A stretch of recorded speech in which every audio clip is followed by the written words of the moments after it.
Hello nerds, welcome back to an episode of WNN, your source for the music and music production news. Quite a few things to talk about today. Some new plugins, free plugins, other general music news. Before we get started, make sure to hit the like button, subscribe if you're new here. In our first story, we got a little catching up to do. Baby Audio has released Smooth Operator Pro, an upgraded version of their older plugin, Smooth Operator. It's basically Soothe. I don't know what else to say. It's Soothe. This is an upgraded version of Soothe, but smooth.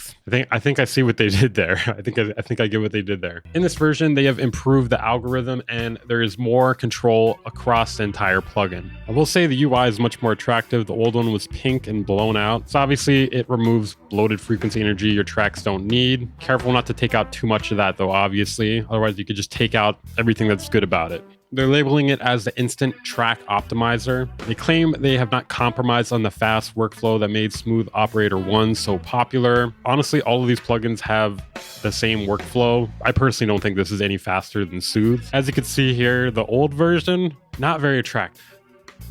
New version, nice. While other spectral balancers offer global settings to affect the signal, Smooth Operator Pro brings unprecedented depth. So you can overwrite global settings for any frequency node and set individual dynamic profiles across the plugin. It comes with 184 presets. I will say the UI is attractive. I actually like it more than Soothe's UI.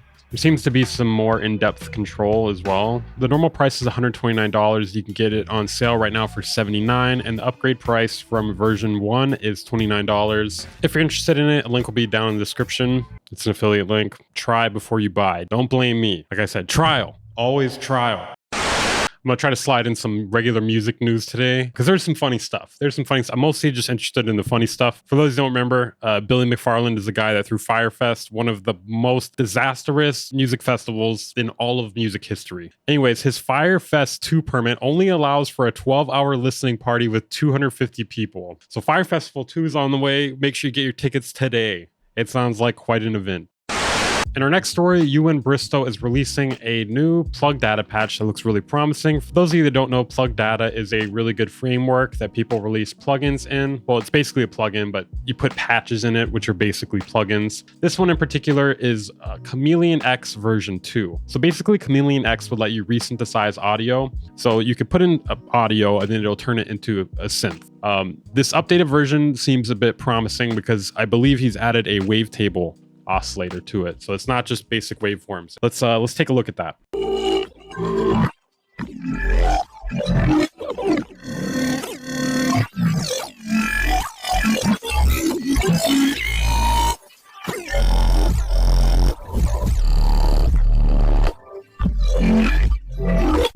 I don't believe he actually showed a before version of this. So that would be the before audio there, like a hardcore kick.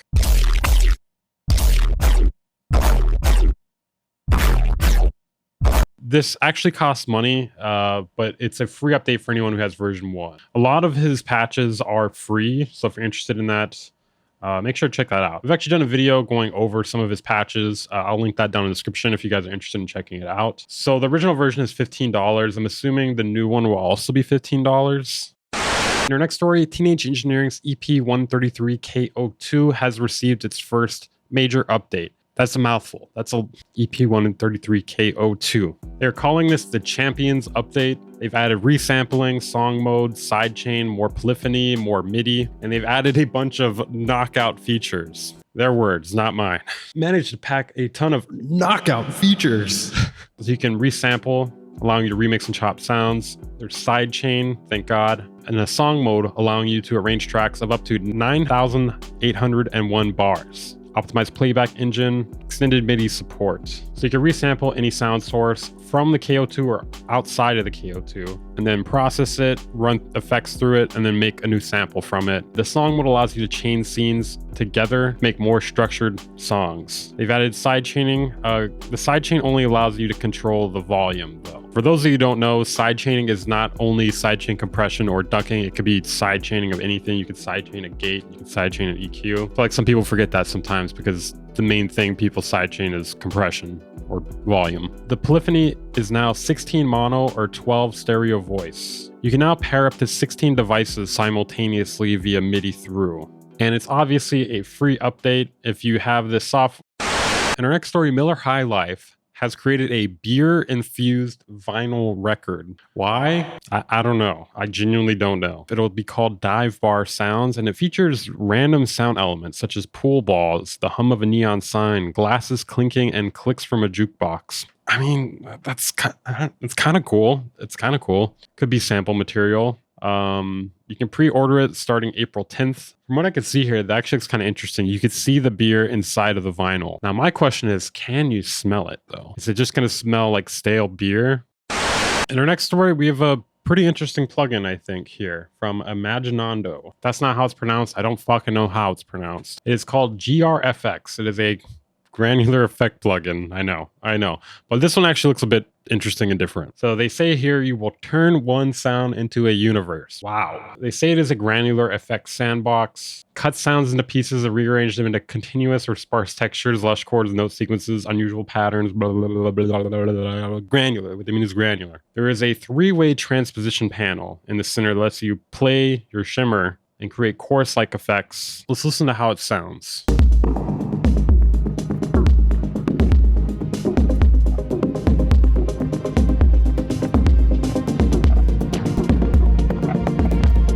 So I'll just assume a lot of those sounds were edited using this plugin. I mean, if that's the case, sounds pretty interesting. The ability to tune the sounds to certain scales within the plugin does seem pretty interesting and different.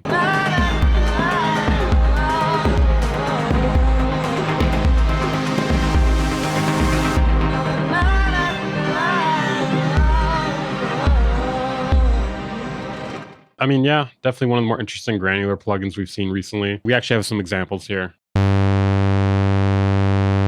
Okay, that's a saw wave. Bro, what? Okay, well, that was just a saw wave with reverb on it.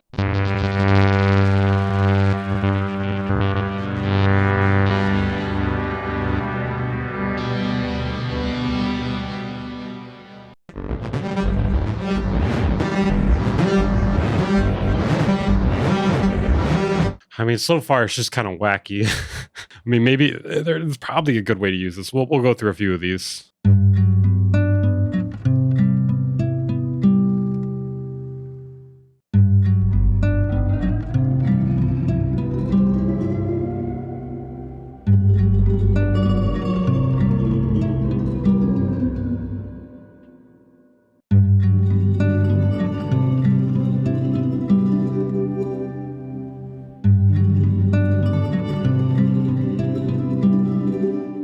I mean, so far, those were not the best demos. That's basically all they have, though. There was one with the beats. You do it to the beats. I'm good, though. I think I'm good on that. I don't know. Maybe the demos are not great. I don't know. I believe there is a trial, though. There is a trial if you're interested in that. And it is a one-time price of 29 euros. Let me stop itching my eye. I look like I've been crying. I have been crying.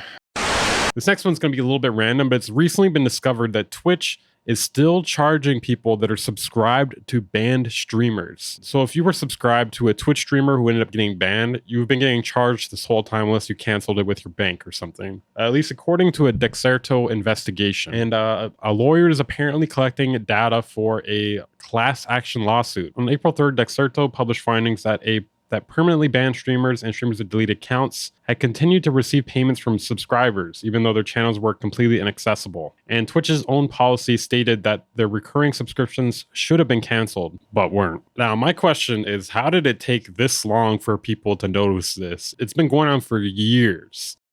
In our next story, Donald Trump has recently extended the grace period for TikTok to be banned by another 75 days. Basically, it seems like he's just going to keep extending it until a US company buys it. I don't know how long that'll take, but speaking of that, Walmart's actually considering buying TikTok by joining an investor group.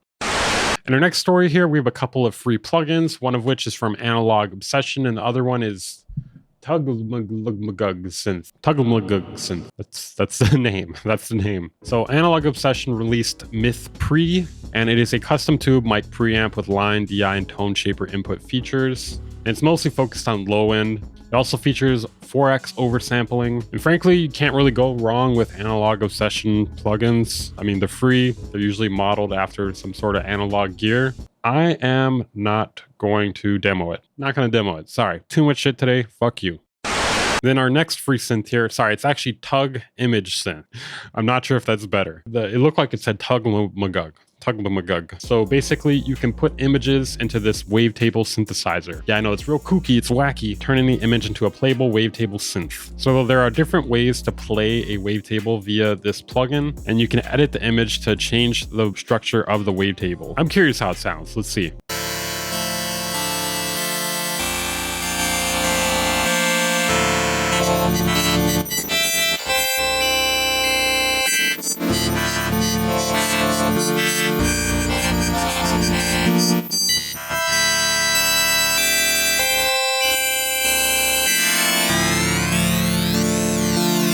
I mean, so far it doesn't sound great, but you can't really expect much when, you know, you're generating sounds based off of this. But I think there may be potential for this. I don't know.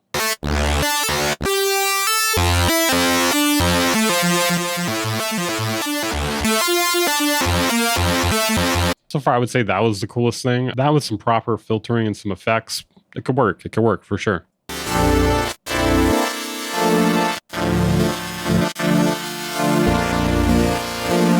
I mean, yeah, it's kind of cool. It's kind of cool, actually. Not bad. Not bad for something free. Link to check this out will be in the description along with everything else. Okay, in our next story here, APHEX Twins MIDI modified Yamaha GX1 is up for sale for £100,000. So there's only been 100 or less ever made, and there's actually a song of him using it. I'm not going to play it for copyright issues, though, but this is what it looks like if you're curious and if you're rich. Okay, guys, that is it for this episode of WN, your source for the music and music production news. Make sure to hit the like button, subscribe if you're new here. I'll see you guys next time.